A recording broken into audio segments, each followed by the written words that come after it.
sou a professora Beth, do 5º ano do Colégio Floresta Azul.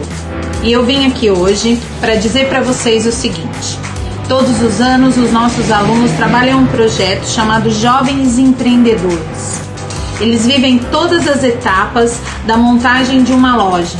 No caso do 5º ano, o tema é cores e sabores. Então, nós trabalhamos vários encontros.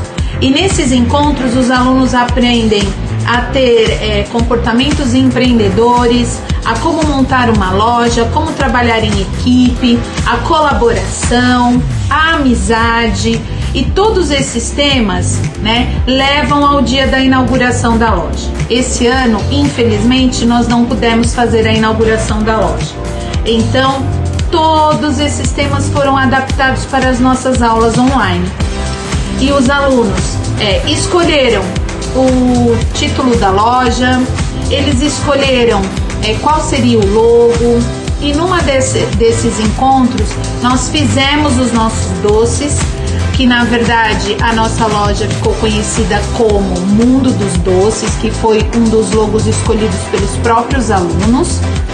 E nós fabricamos este doce e ao final os alunos puderam escolher como eles iriam então fazer com este doce. Alguns alunos doaram os doces, compartilharam os doces com a família, levaram para a festa das famílias, também venderam os doces devidamente com todas as regras, para poderem estar vendendo esses doces.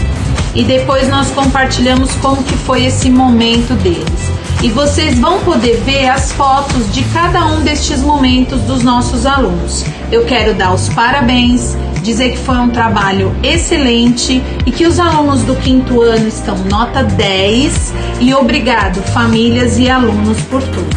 Um beijo grande no coração de vocês.